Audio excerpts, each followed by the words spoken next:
past week, Sister Song, a women of color reproductive justice organization, hosted a roundtable featuring prominent black men in our society, both in entertainment and social media thought leaders, to have a discussion on the topic that is Black men trusting Black women. The conversation was not only about Black men trusting Black women, but also about how Black men felt about reproductive justice for Black women. This was a roundtable conversation that asked a lot of questions, challenged a lot of thoughts, and even got a little heated too. And as a Black woman watching this roundtable, trust and believe that I do have questions. Questions like, how willing are Black men to support our reproductive justice through taking more responsibility in their own sexual health? Do Black men even trust each other, much less do they trust us? And where is the woman version of this round table? I'll be talking about these questions and more in this episode. So, the Black men trust Black women round table.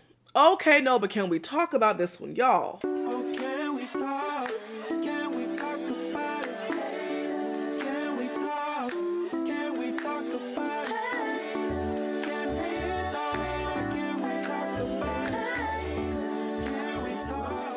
Can we talk about it? Hey y'all, it's your girl Cindy Noir, and welcome back to another episode of my show, The Cindy Noir Show. This will be an interesting episode because when I tell you that I have a lot of mixed feelings about this roundtable, I do mean that. And I don't want to waste too much time, so let's go ahead and hop into all the necessities. Remember, if you want the card game, It's a Red Flag, the card game that you can play with your friends that discuss different red flags in dating. The link is in my bio. Shout out to Aquaphor for always keeping me moisturized, and Fenty lip gloss for keeping these lips nice and luscious. And today I'll be crocheting some panels for a new purse that I'm working on. So without further ado, let's go ahead and hop into today's topic, shall we? What do you get when you sit prominent Black men at a round table to discuss Black women and reproductive justice? A whole lot of social media think pieces, including mine.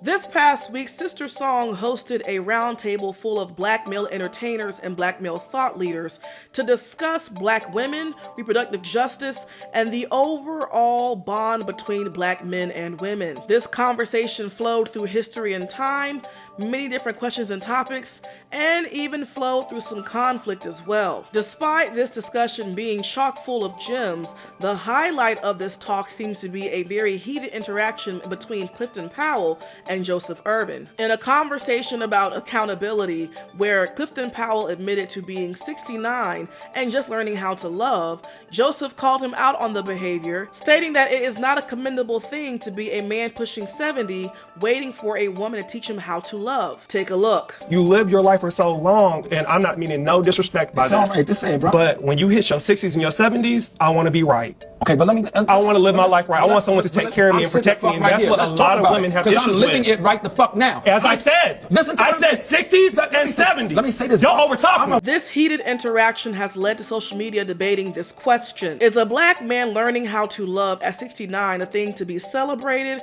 or a thing to be critiqued and criticized? Cindy Noir weighs in with her answer. Now, before I weigh in on the Joseph Urban and Clifton Powell of it all, I do want to say that I found the overall premise of this roundtable to be very productive. In a world that is full of divisive red pill content that has a lot of Black men by the nutsack, it is nice to see a roundtable of Black men of different age, different backgrounds, and different sexualities and identities come together to discuss ways in which they support Black women. I am able to acknowledge the beauty in that, and I'm able to acknowledge the effort in doing so to try to combat a lot of the divisive content that's being pushed out right now. And I think talks like these are needed in order for society to heal, in order for the Black community to heal.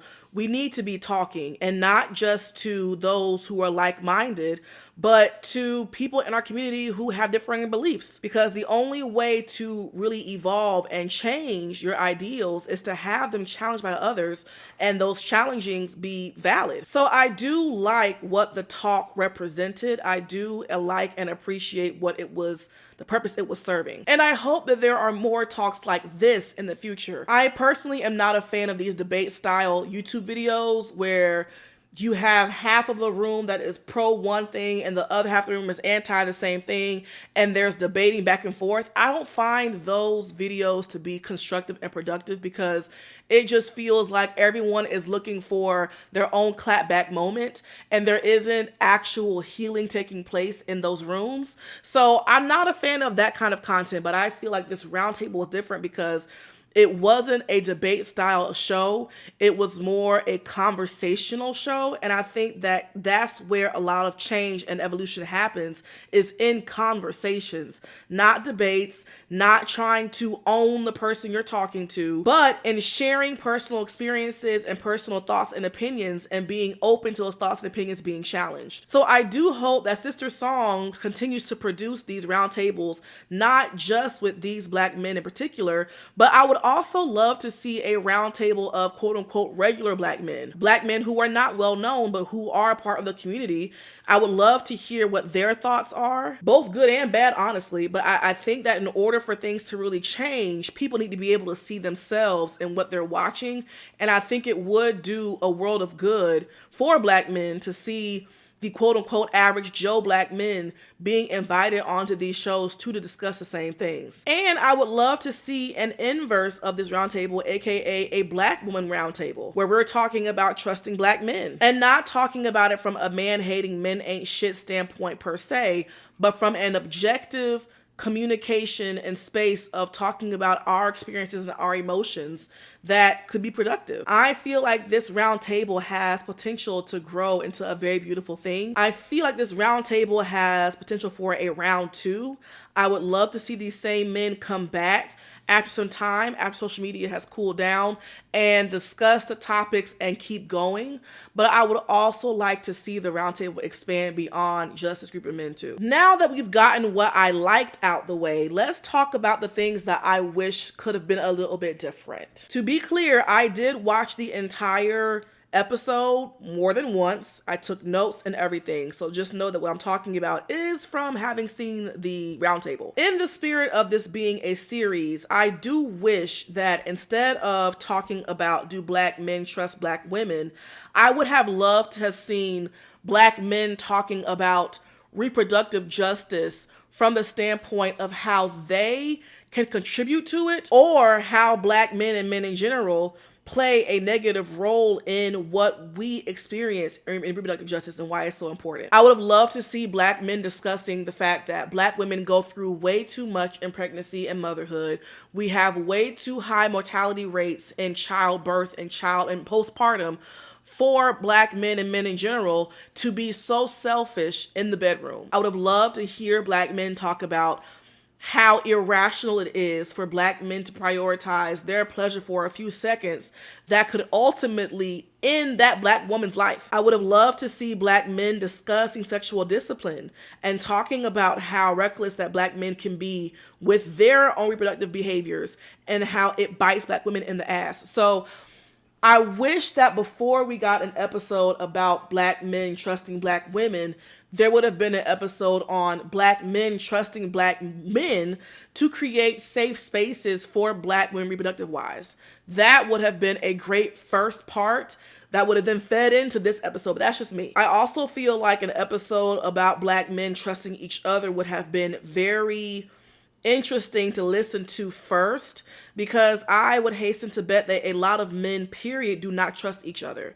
When we listen to Black men and men in general talking about protecting their women and their families, it is often from other Black men. It's often from other men, period. So I would have been interested to see and listen to Black men talk about, before we talk about Black women, do we trust each other? Do we have the community and the respect to call each other out on our bullshit and to hold one another accountable to be better men? That would have been iconic to me. I also wish that there were more questions that they stayed with longer.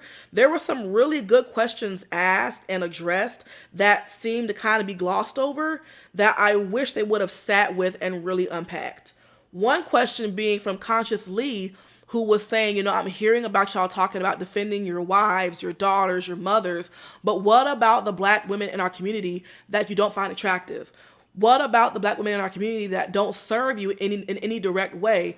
Are we protecting them too? That was a phenomenal question, and I feel like it was glossed over and not really sat with, and I wish it had been. Because I would argue that a lot of protection that men beat on their chest about is really protection of their own ego and their own sense of self. They want to protect their wives, their daughters, and their mothers because that's my wife, that's my daughter, and that's my mother. But have no issue in degrading or devaluing or putting other women in jeopardy or in danger, even though that's some other man's wife, some other man's daughter, or some other man's mother. And I really feel as though that could have been a conversation that really unpacked internalized patriarchal views of how a lot of men look at women as objects, as possessions that they must protect for their own sake, more than for the sake of that woman's well-being. Going back to a thing that I liked about the roundtable, I did like hearing Black men call each other out and hold each other accountable for flawed thinking. And I'll get into it a little bit later in the episode, but there were a couple of times beyond just Joseph's and Clifton's spat that Black men called out different thoughts and beliefs that they did not agree with or they held one another accountable for, that I found to be so eloquently done and healthy to display to other Black men too. But I'll get into that later. Now let's move on to my thoughts watching this roundtable as a Black woman. Please understand that what I'm about to say is not taking away from the beauty of this roundtable. It is very much a duality kind of thing, because while I do see the beauty in it, to be a Black woman watching this roundtable was triggering at parts, and I want to discuss why. So the first thing that triggered me in listening to this discussion was pretty early on in the roundtable when Clifton, and I think this rapper, I can't think of his name, but they were talking about the history of Black men and women. And Clifton kept wanting to mention how the CIA put drugs in Black neighborhoods and how Black men were forced out of the homes and paid to leave the homes through welfare programs and such. And that last point especially, this idea that Black men were forced out of the homes or paid to leave the homes through welfare programs, I have heard many a Black man say that, and I have never heard Black women say this. So I decided to do some research. I decided to look into the validity in that claim. I already know about mass incarceration. I already know about the crack epidemic, but I hadn't really heard about welfare programs that apparently kicked Black men or forced Black men out of homes. So I looked into it. What Clifton Powell was referring to is what was known as the man of the house rules. Now, these rules apply to every household, not just Black households. However, it disproportionately affected Black households, and here's why. So the man of the house rule was a state-sanctioned way to try to regulate the poor. It was a rule created in the 1960s, and the rule stated that if an able-bodied man was in the home, then that family would not qualify for welfare benefits because per their thought process or their belief, that man should be working, because the belief and expectation was that man should be working and providing for the household. Now, this disproportionately affected Black homes and families because a lot of Black men were unemployed or were hired for very low, unlivable wages. And so because of this man of the house rule, a lot of families were faced with a difficult decision of whether or not to keep the man in the home and struggle, or let that man leave the home and they get the welfare benefits and they're able to raise their family. And as if that rule wasn't bad enough, to enforce the rule, state welfare programs would enforce midnight raids where they would have officials come into homes and search their homes for men work boots, for men period, even going as far as to look in their closets, to really go through their belongings and their things to ensure that there was no men in the house. And so because of this rule and these midnight raids, a lot of families were faced with a very hard decision to make. Does my husband, does my partner remain in the house and we continue to struggle? Or do they leave the house and we get benefits, but they're no longer able to live with me, resulting in a lot of men leaving the house so that the women could be able to afford welfare benefits and be able to provide for their kids. So it wasn't like officials raided these homes and put a gun to these Black men's backs and forced them out the home. And they weren't directly necessarily paid to leave the home. The man leaving the house was just the often response to a very difficult predicament to be in. Now, this rule was struck down by the Supreme Court in 1968. Mind you, I told you this rule was created in the 1960s. So this rule wasn't even in effect for a full decade, and I doubt that this rule had as much of a negative impact on our community as, say, the crack epidemic did. However, there was negative implications in the community in response to Black men being quote unquote forced out the home. So after I researched and found all of this out, I reflected on what Clifton said and what I've heard Black men say about how Black men were forced out the homes for welfare checks in Section 8.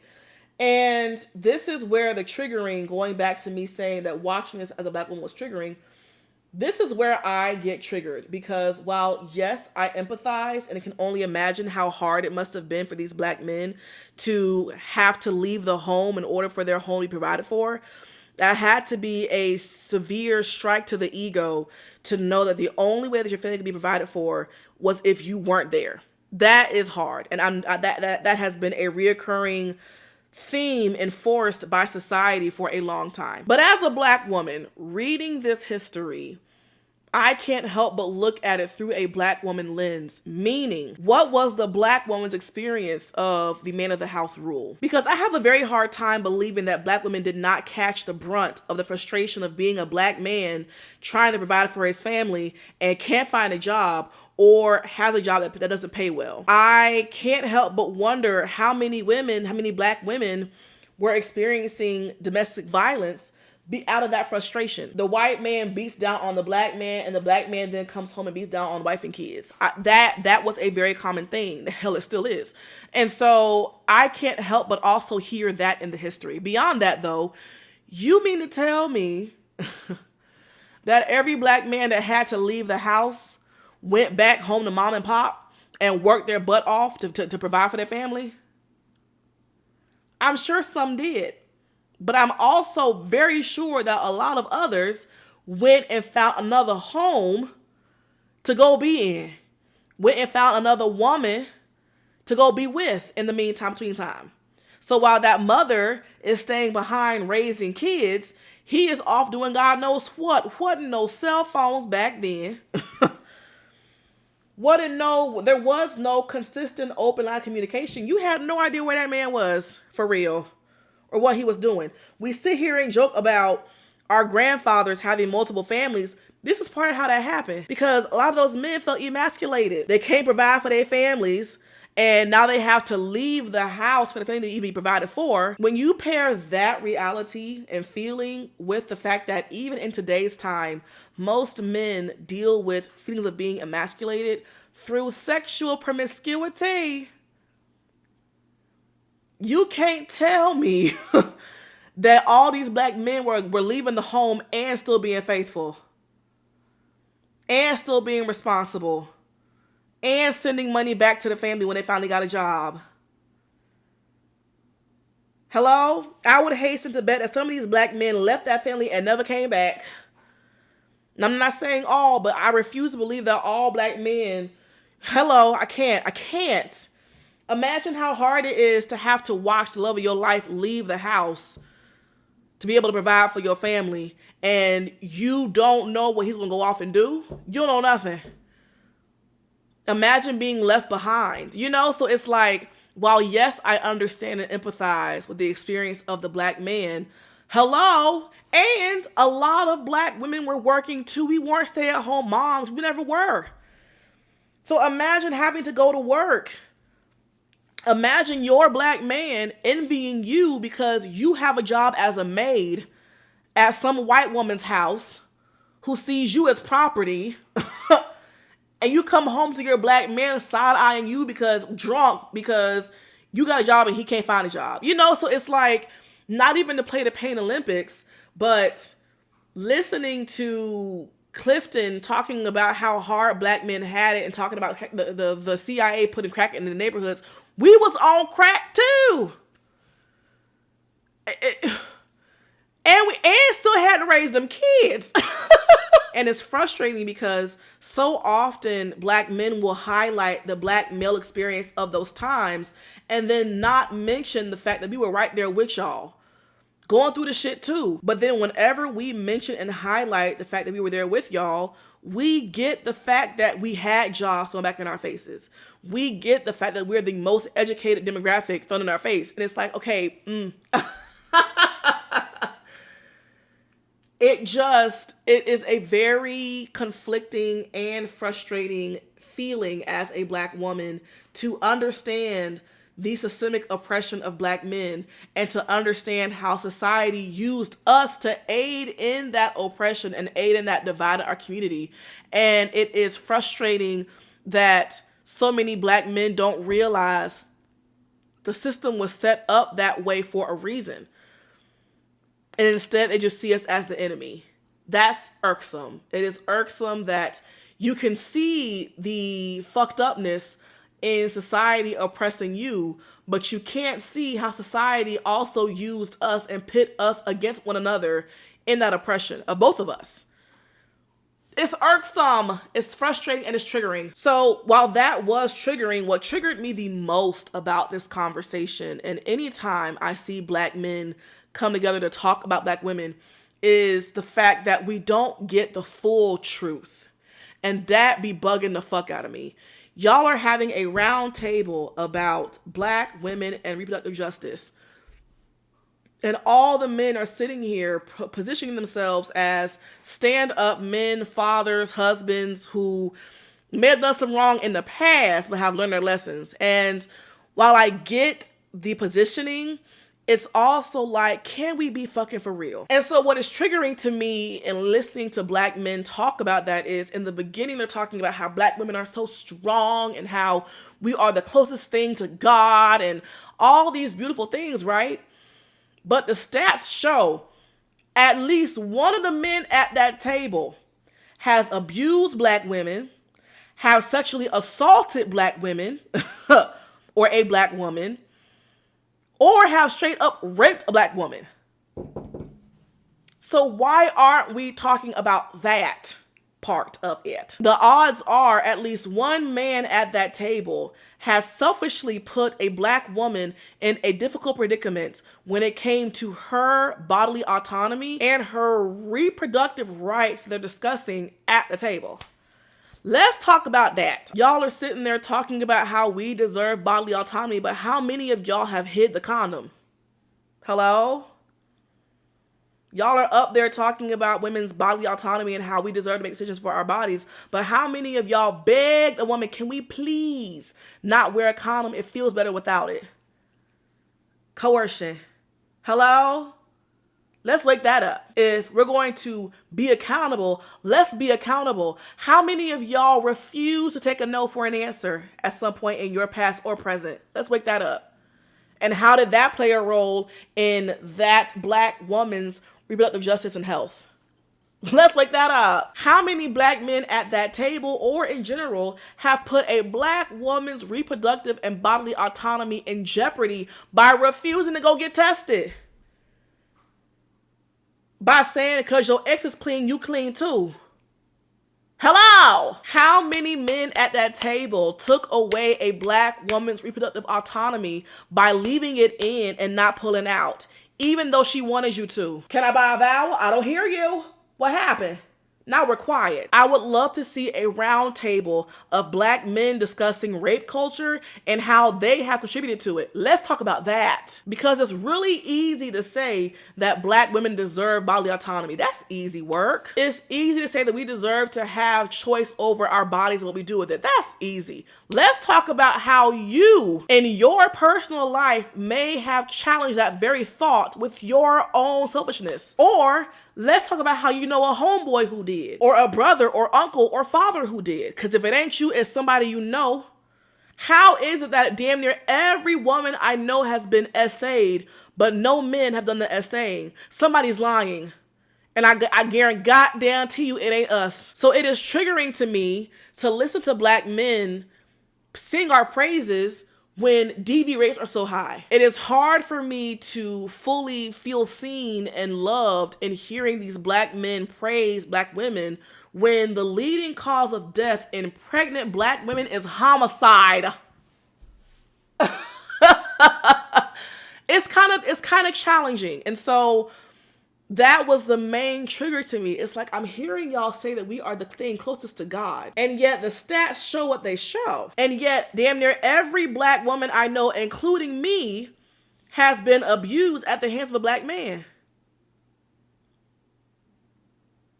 The math ain't math. I don't know what black man needs to hear this, but black women's reproductive justice isn't just about the government. It's about you too. It's about you prioritizing your pleasure adequately. So many black women have gotten pregnant because a man was selfish and prioritized a couple of seconds of a nut over her bodily autonomy and her choice. Now she's pregnant because you wouldn't leave it in, and now you want to get an abortion. Y'all know abortions, like, while abortions are a resource, they can result in permanent damage. Worst case scenario, yes, but it can. The way that society and men look at Plan Bs and abortions as a way to remain selfish in their pleasure, I don't like that shit. Yes, we deserve bodily autonomy and deserve the right to abort and to have Plan Bs, but I have literally been in rooms and listened to black men joke and laugh about leaving it in, about not using a condom because we got Plan Bs. She can get an abortion, ain't that serious? Ooh. Ah. So yeah, it got a little triggery for me because it's like, if we're going to talk about black women and reproductive justice, let's talk about the reasons why bodily autonomy for women is so important anyway. Let's talk about how black men often put our bodies in danger in the bedroom through prioritizing their sexual pleasure, through their own emotional dysregulation, through their own sexual promiscuity because they have not grappled with their own issues on the inside, through their sexual deviancy that puts our bodies at risk because they don't want to get therapy.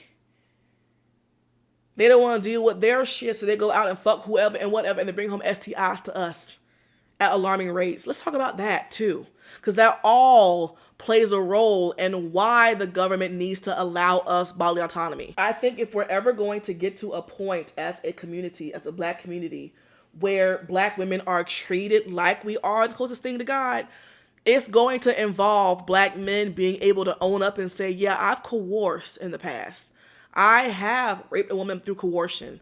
I have raped a woman through stealthing, through hiding the condom, through lying saying I didn't have one when I did, through telling her I put it on and I didn't, through leaving it in and telling her that I pulled out. Yeah, I did that. And it was wrong. And if you're doing it, it's wrong for you to do too. We need more men not just condemning, but owning up to it too. We need more black men in these kind of spaces saying, yeah, I wasn't taught what consent was. I didn't know what it was. And because I didn't know what it was, I put a black woman in danger. We need y'all talking about these topics. We need y'all talking about consent and rape culture in depth, and not from a shame standpoint, but from a very matter of fact. We are taught to look at women as a thing to conquer, and that results in us being violent towards them. And that ain't cool, because to a lot of men, rape by coercion is just a quest fulfilled. So if we're going to be discussing black men trusting black women, if we're going to be discussing reproductive justice, then I would love to see black men also talking about rape culture, also talking about how black men being hypersexualized and hypersexual bites black women in the ass in more ways than one. We should be discussing all of that as well. And I'm gonna leave it at that. What was also triggering to me, and is a common theme amongst men in general, is how men talk about what they put black women through. Clifton often talked about how he broke his wife down. He put her through the ringer for years. He just crushed her spirit. And There are times where men will talk about the ways that they ruin women, and I can't help but wonder, are you proud of that? Because the way you're discussing it, it's giving you're proud. It's giving a part of you is amazed that you had that much power over a woman, that you had that much of an impression on a woman. And it's weird. There was a video of Jadena talking about how he used to manipulate women and how he was terrible to women. And the way he was talking about it, it was like, nigga, are you proud of that? Are you bragging right now? It's giving brag. It's giving you're talking about your heyday. This is weird. And we talk so much about the embarrassment aspect of being that woman here that they're talking about, but I'll be focused on the tone and the way they talk about it. Like, have you no shame? You're saying this with such a confident, emboldened expression and tone. Why are we, that is triggering to me too. The way that men talk about their wrongdoings towards women is odd. I feel like there should be groveling. I don't know.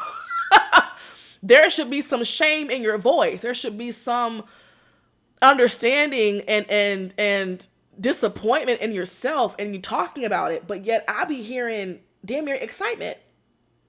It's weird. I don't like that. It's really weird. Clifton was talking about how wrong he did his wife leading up to the Joseph Irwin and Clifton Powell debate or spat. Clifton was talking about what all he did to his wife and how horrible he was to her and to women in the past period. And that's what got him to say he is just now learning at 69 how to love. And Joseph asked Clifton in response, when did you learn how to be monogamous? And Clifton says today. Now, the men at the table laugh. And I didn't find that shit funny. I'm laughing now just at the audacity of the laughter to begin with, but I did not find that funny. You've been married for how many years?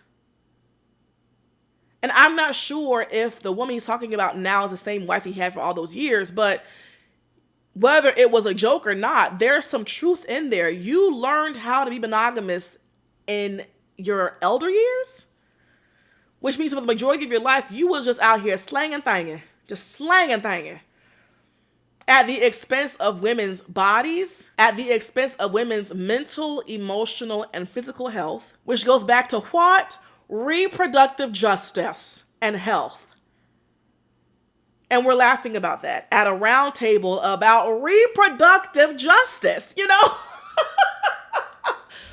I just felt like you joking about just now learning how to be monogamous at a table, at a talk about Black women's bodily health being in jeopardy, not the right time for that, toots. So now let's get into the Joseph Irwin and Clifton Powell breakdown of it all and my thoughts on it. So I did a TikTok video of my initial reaction to that breakdown in which I said that patriarchy is the reason why we have grown-ass men pushing 70 just now learning how to love. Because patriarchy teaches boys and men that to love themselves and love others is optional. It is a thing you do not have to do to get where you want to go and to get what you want in life. I went on to say that in a patriarchy that socializes men and boys to look at anything feminine as bad and to be ashamed to do, when you teach and socialize boys and men that their only value on earth is providing and in the tangible things, and when boys and men have ample example of grown men getting the wife, the kids, the job, the car, the success through being assholes, through being terrible partners, through being unreliable people and not loving others, you are showing them that love is optional, that learning how to love is a thing they have to go out of their way to do and don't have to do. And of course, the video got a lot of pushback from men. A lot of men just, Lord Jesus, be offense. A lot of men were commenting saying, no one ever sat me down and taught me that. And it's like, It is so irksome because a lot of men, I don't know if they just want to intentionally be contrarian or what, but socialization isn't always in direct teaching, babes. It's in marketing, it's in media, it's in music, it's in sports. Y'all love that. It is in how men are portrayed in media. That is also teaching y'all what is okay and what is not. I'm honestly glad that Clifton's breakdown was included in the roundtable because it was needed. Shout out to Joseph Irwin for calling Clifton out because that portion of the show was absolutely needed on all fronts. I think Black men needed to see that we are in a new day and age, and it is no longer a standing ovation, congratulations, for pushing geriatric years, just now learning how to treat women decently. It is not commendable to be pushing 70 years old and still not in therapy, because Clifton said he's not in therapy, which I'll get to that in a second. But I appreciate Joseph for being able to call it out and saying, you shouldn't be waiting around for a woman to fix you. That is not her labor. That isn't her job to do. I think that we all needed to see that. Women needed to see a man hold another man accountable for depending on a woman to fix him. All of that was, to me, healing. Was it dysfunctional? Absolutely. Was it chaotic? You're damn right. But I do think that it was a necessary thing for healing. And I get it. Clifton comes from an era of Black folks don't do mental health. We don't get therapy, we go to work, we go home, we provide, and that's it. I get that. I understand there's a generational divide there. However, I'm going to push back on that. Clifton Powell has been a celebrity for the majority of his life. He has been in different rooms, he has had different kind of access, and he has been aware of different resources in a way that the average Black man does not have access to. Therapy and mental health is all up in Hollywood. Okay? Everybody up there got a therapist, a counselor. So, yeah, I kind of hold your feet to the fire a little bit, despite the generational thing, because you are in different rooms, Clifton. You have more money, Clifton. You have more time on your hands to worry about you than the average man, the Black man, does in the South. You know what I mean? So, while yes, I get it, he's older and comes from a different time, he also comes from a different tax bracket. So it's like, I cannot provide him the same empathy that I would give a Black man from the same era who worked in a factory his entire life. Those are two different lifestyles and experiences that I think what set Clifton off were a couple of things. The main thing being the fact that him admitting to his wrongdoings and admitting to learning how to love finally was not met with a pat on the back and congrats. I think that he thought by admitting to the fact that he broke his wife down and admitting to the fact that he's finally learned how to love was him holding himself accountable for his actions. My issue with that, though, I can see that, but I also feel like through the lens of 2026, holding yourself accountable would have been you going to therapy. It would have been you removing yourself from the woman you were hurting, understanding that you have hurt her beyond repair, and then just go ahead and call it a day, and getting therapy and working on yourself for yourself, period. Because something he said that no one has caught, while yes, his wife or his queen, whoever, is the one that taught him how to love, it was his homeboy who gave him the okay and permission to change. Clifton said that it was his homeboy who told him to fix his behavior that set him on the journey of changing. Now, how many women, Clifton, up until the point of that homeboy, were begging you to do the same shit? Don't worry, I'll wait. Sure, this woman taught you how to love, but how many women prior to her, including her, were begging you to take care of yourself? Clifton, you said yourself, your mother committed suicide when you were 4, and your father was a violent, raging alcoholic. You knew good and goddamn well you needed some help. You said that all you knew was violence and chaos. And what irked me in Clifton blowing up was him saying, I didn't know what I didn't know. You know good and goddamn well that cheating is wrong. You know good and goddamn well that having a pattern of cheating is a problem. Okay? It doesn't take rocket science to recognize your behaviors are harmful and hurtful to people and that there's a problem there. So while, yeah, you may not have known how to love, you damn sure knew what you were doing was not love. You knew that much. Had to. So while, yes, there is accountability in being able to admit that you did it wrong and you're quote unquote getting it right, the mere fact that he got so defensive makes me feel like, how much accountability are we doing here? Because if you've really done the work to learn how to love yourself and love others, then Joseph calling you out and saying that you learning how to love in your late stage of life is crazy work would have been more of an agreement than disagreement. But I'm glad that the breakdown was included in the talk because it shows the emotional fragility of a lot of men. The moment that they are called out or not met with the validation they thought they were going to get, they shut down. And as you can see, Clifton was on defense mode the rest of the episode and eventually you stopped talking altogether. You could literally see Clifton's inner child come out to play. And a lot of black men are that way. The minute that they hear a thing that they need to hear but don't want to hear, they shut down. And I'm glad that we get to see, respectfully, how silly that looks. It's silly. Because he was in such a defense mode, he wasn't even realizing after a while wasn't nobody coming for him. All they were doing was piggybacking off of what he said, but he was already triggered and didn't see it as such.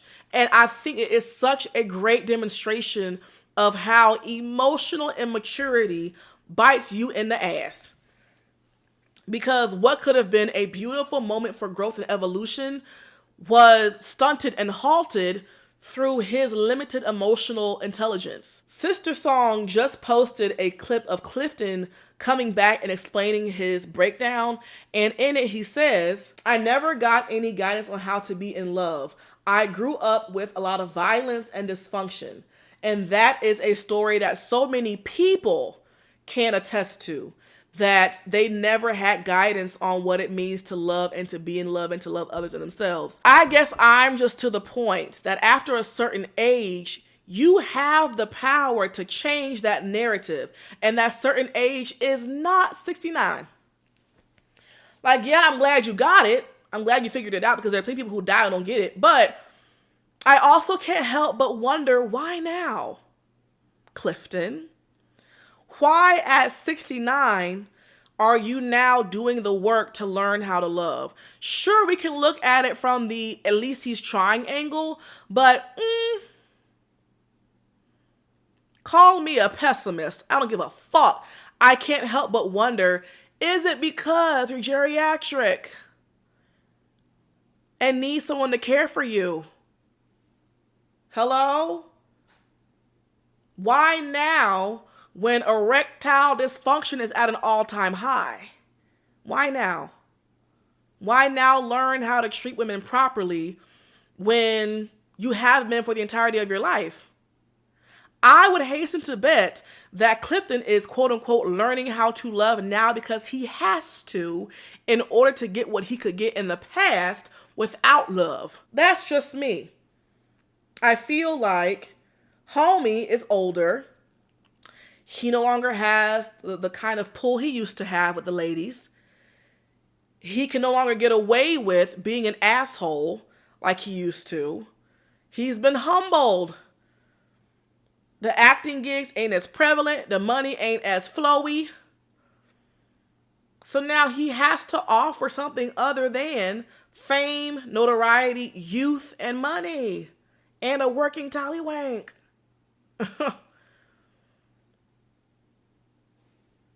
there is something to be said about the fact that at 69, he is just now learning how to be monogamous. It's because he has to. Because ain't nobody else knocking at his door. And if they are, it ain't hitting like it used to hit. Ain't no young Johns trying to get at him no more. You know, so I can't help but wonder about that aspect of it too. Why now? Because I'm sure the woman you have now isn't the first woman that you've been around who wanted to teach you how to love. Wasn't he married before? Yeah. I also can't help but wonder and question the queerness of it all. There was a trans man and Joseph, a gay man, in the room. And Joseph was the only one to call out Clifton for the absurdity of pushing 70 just on learning how to love. When Clifton was talking about that, no other man in that room thought to interject at that time. It was just Joseph. That's interesting to me. Because it did need to be called out. It did need to be highlighted that that's crazy work. But yet, only the queer man is the one that spoke up. That's interesting. The trans man, I can think of his name, but the trans man was the other one to call Clifton out. Why is that? I get the whole respect your elders aspect, but they were doing so well, until it got heated. They were doing so respectfully. But why is it that the other cis hetero men sat back and didn't even bother? Now, Nate did, check Clifton here and there. Luke challenged Clifton too. I'll give him that. So there were two queer men to challenge Clifton and then Luke. But they are all three young men. The older men in the room just sat there. And I'm here to tell you, you just sitting there is part of why we're here now. Respecting your elders is part of why we're here now. I think there's a thing to be said about this unspoken coddling amongst hetero men, black men, of remaining quiet and not challenging, but so much the thoughts of not only their elders, but other hetero men. Silence is why a lot of bullshit continues. It's because you hear your homeboy say fuck shit and you don't say nothing. You hear your dad, your grandfather, your uncles, your cousins who are older say things and you don't say nothing. That fear of going against the grain is why the grain is so fucked up now. I genuinely believe that call out was needed. I'm glad it happened. And I hope that it encourages more men to not just call out bullshit, but to also question and challenge their own mentalities. Because shouldn't no man be pushing 70 talking about learning how to love? That's crazy. Let Clifton be an example of who you don't want to be and work towards being different. Moving on. The last part I want to discuss is, I don't know this rapper, but he was at the table talking about how men are not biologically monogamous. My God. I get so sick and tired anytime I hear a black man talk about how men are biologically wired. Oh brother.